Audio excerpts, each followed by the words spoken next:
Existem ideias de milhões de dólares em livros de 30 dólares. Só tem um problema: ninguém lê.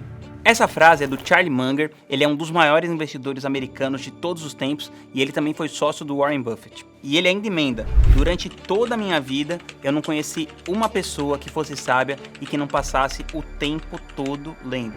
Meu nome é Rodrigo Vinhas, eu sou estrategista digital, mentor de negócios e constantemente as minhas empresas estão entre as 25 maiores do mundo na Hotmart. Eu tive e tenho muitos mentores. Alguns deles eu até pude conhecer pessoalmente, mas na verdade a maioria deles eu conheci através dos livros. E hoje eu vou dividir com você os principais aprendizados dos 5 livros que mais me ajudaram no empreendedorismo e no desenvolvimento das habilidades sociais.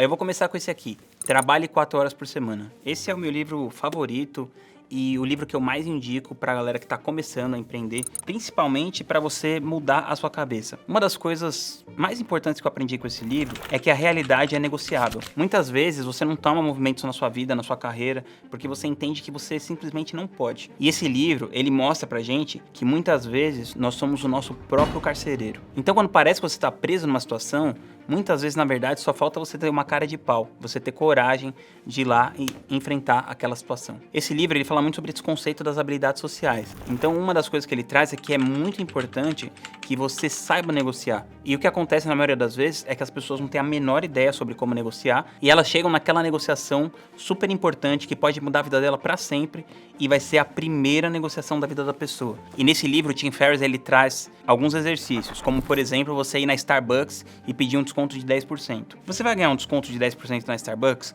Quase com certeza não. Mas você precisa treinar o músculo da negociação. Você precisa treinar o músculo de ir lá e pedir uma coisa para uma pessoa que você acha que você não vai conseguir. Então pensa qual situação que você pode treinar esse músculo.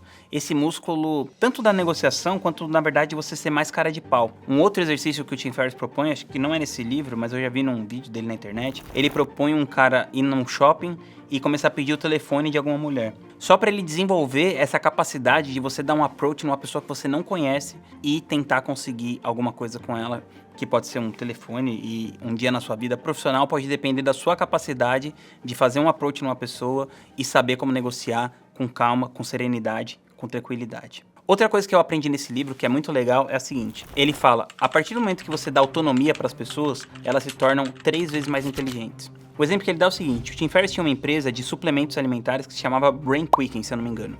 E aí ele tinha vários distribuidores nessa empresa, e esses distribuidores passaram a ficar perguntando milhões de coisas para ele. O frete atrasou, o que eu faço? O cliente pediu outra coisa, o que eu faço? E ele tomou uma decisão para simplificar todo o processo. Ele falou para todos os distribuidores e vendedores: até o limite de 100 dólares, vocês podem tomar a decisão que vocês acharem melhor, sempre pensando no bem-estar do nosso cliente e na justiça da situação. E o que aconteceu depois? Ele revisou os pedidos do primeiro mês e ele viu que mais ou menos 80 a 90% das vezes ele teria tomado exatamente a mesma decisão do vendedor. Depois que ele viu que funcionou, ele aumentou esse teto até 1.000 dólares. E o que aconteceu daí pra frente é que o negócio dele começou a crescer muito mais porque ele deu autonomia para as pessoas que trabalhavam com ele. Então ele deu a direção para as pessoas da equipe dele, ele falou o rumo que aquela empresa estava seguindo, mas ele deixou o como na mão de cada pessoa e isso acabou sendo muito melhor para o negócio. Terceira lição, uma das mais importantes de todas, foi a seguinte: se a sua hora vale 50 dólares, não faça um trabalho de 5 dólares a hora. A cada vez que você está fazendo um trabalho de 5 dólares a hora, você está rasgando dinheiro. Vamos fazer uma conta bem simples aqui. Vamos supor que você trabalhe 40 horas por semana, certo? Então se você trabalha 40 horas por semana, você trabalha 160 horas por mês. Vamos supor que a sua empresa dá 180 mil de lucro, só para arredondar.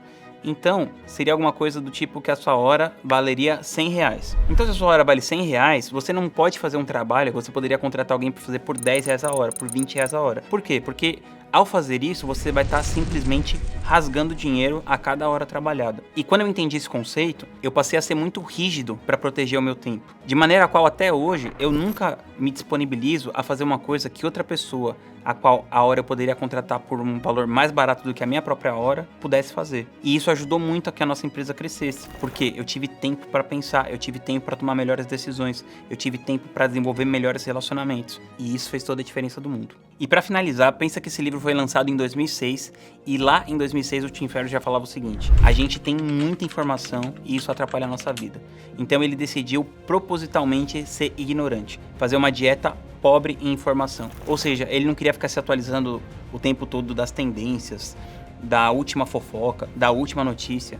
Ele queria se blindar daquilo. Então ele não consumia jornal, ele não via TV, e hoje em dia seria não ficar scrollando na internet. Isso tem muito a ver com a questão das relações parasociais. O que são as relações parasociais? As relações parasociais determinam o que vai estar entrando na sua cabeça de informação, o que vai estar no seu ouvido, de repente num podcast, ou o que vai estar ali no seu YouTube, o que você vai consumir de informação. Você tem que fazer uma curadoria muito estrita em relação a que tipo de conteúdo você vai consumir. E geralmente um princípio bom para você tomar essa decisão são os conteúdos que resistiram ao teste do tempo. Então livros clássicos, filmes clássicos, são coisas que vão fazer ali você refletir, você pensar. E sempre que algum livro, que algum filme resistiu ao teste do tempo, pode ter certeza que não foi à toa. Agora eu vou falar do segundo livro aqui, que está na mesa, que é O Mito do Empreendedor, do Michael Gerber, que tem um conceito também muito interessante.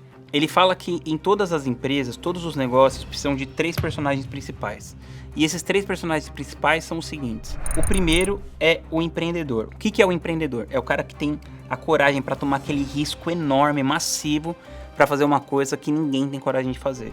E esse cara, ele vai atrás dos recursos, das pessoas, dos talentos, em torno daquele negócio, daquela empresa que ele almeja construir. O empreendedor é um cara inconformado com a realidade. E ele que geralmente tem coragem de fazer aquilo e de falar para as pessoas para onde elas devem ir.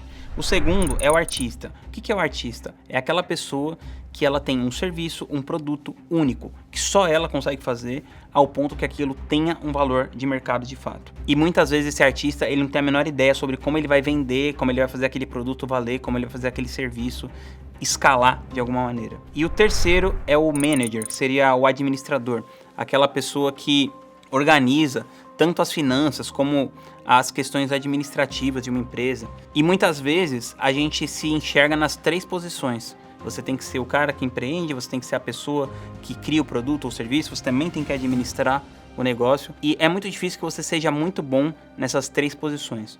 Então o ideal é que você tenha outras pessoas ali que componham tanto o seu time ou que sejam seus sócios e que vão fazer que você tenha espaço para você brilhar naquilo que você é bom. Tem uma frase também que eu li em outro livro do Tim Ferriss que falava o seguinte: é muito mais divertido e lucrativo você colocar luz nas suas qualidades do que você ficar tentando consertar cada rachadura da sua armadura. Agora vamos para o meu livro favorito, O Ego é Seu Inimigo.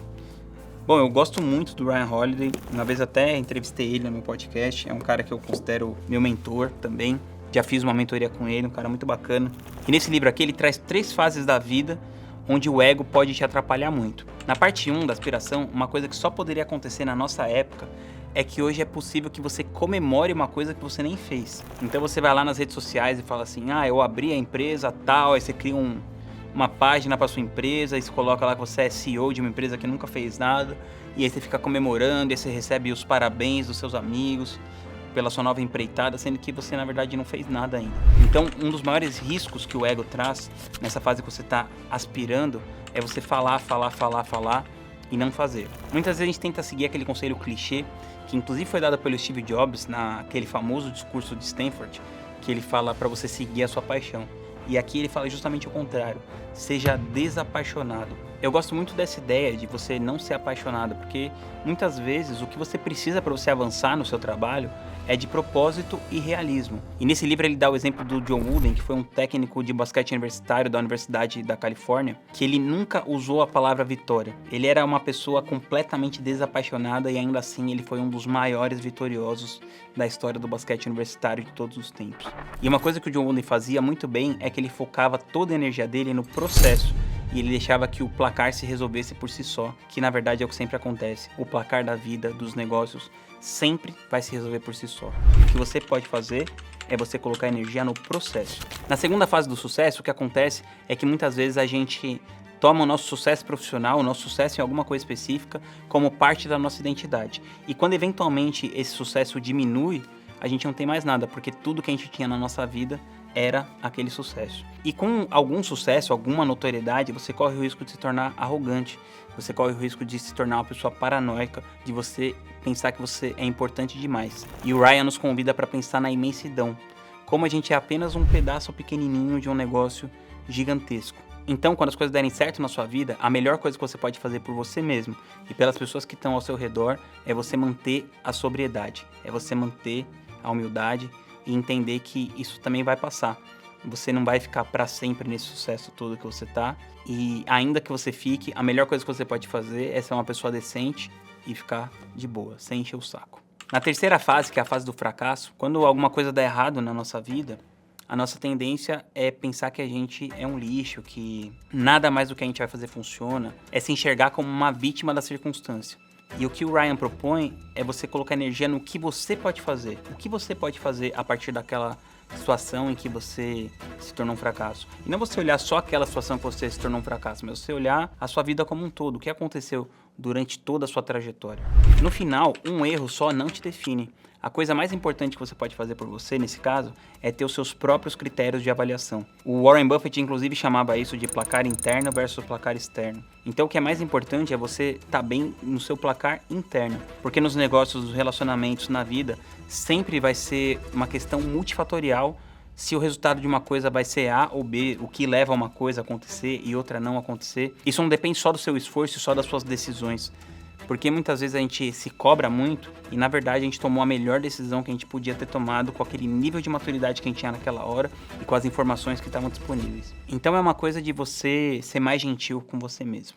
Agora falando do quarto livro, Como Fazer Amigos e Influenciar Pessoas. Bom, esse livro é um clássico. E apesar desse livro ter sido escrito por volta dos anos 30, ele é um livro que ele pega muito os princípios da psique das pessoas. Então, quando você faz coisas do tipo falar o nome das pessoas na conversa, aquela pessoa ela vai ter uma abertura muito maior com você.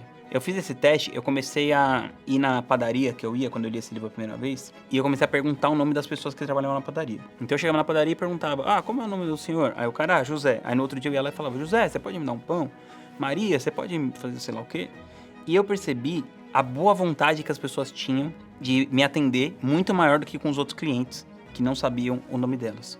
Então você saber o nome da pessoa e se importar com isso, você está mostrando que aquela pessoa importa para você, que ela é vista e você está tratando aquela pessoa como um ser humano. Não tem nada que seja mais música para o ouvido de alguém do que o próprio nome.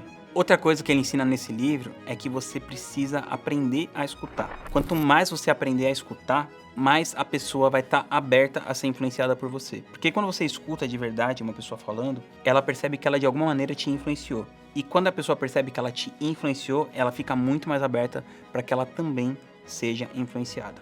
Por exemplo, eu sou sócio do Gustavo Cerbasi, que é um escritor super conhecido e tal. E quando eu fui dar um approach nele, ao contrário das outras pessoas que abordaram ele antes do que eu escutei o que ele tinha para falar.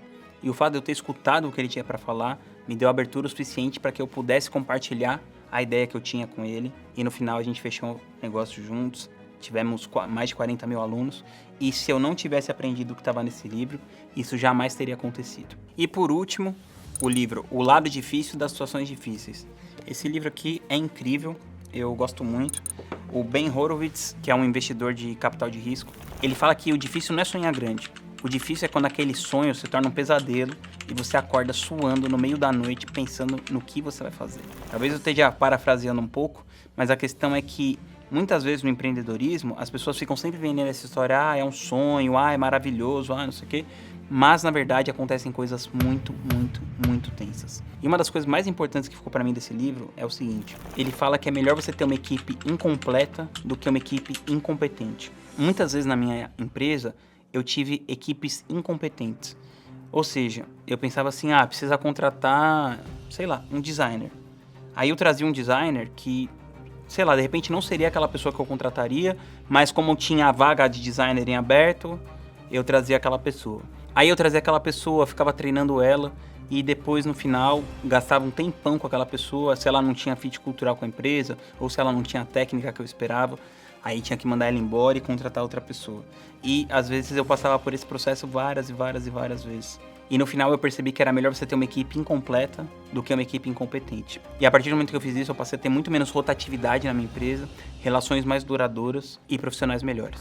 A outra ideia que eu gosto muito desse livro, que ele quebra, é que as pessoas têm uma visão de que a pessoa que vai dirigir uma empresa, que vai liderar um negócio, que ela tem que ser egoísta, cretina e tudo mais. E na verdade é justamente o contrário. A pessoa que vai liderar uma empresa, que vai liderar um negócio, ela precisa entender como alinhar o sonho das pessoas que vão trabalhar naquela empresa com os sonhos da própria empresa. Porque uma vez que esses sonhos estão alinhados, você tem tudo para crescer. E se o diretor é um puta egoísta, as pessoas não vão querer trabalhar para ele no longo prazo. Então, se você quer liderar pessoas pelo longo prazo, você tem que estar sempre alinhando a visão da empresa e fazer com que a realização daquela visão da empresa seja também o sonho daquelas pessoas que estão trabalhando lá. Deixe um comentário aqui embaixo me contando os livros que mudaram a sua vida. Se inscreve aqui no canal, se inscreve também na minha newsletter e eu te vejo no próximo vídeo.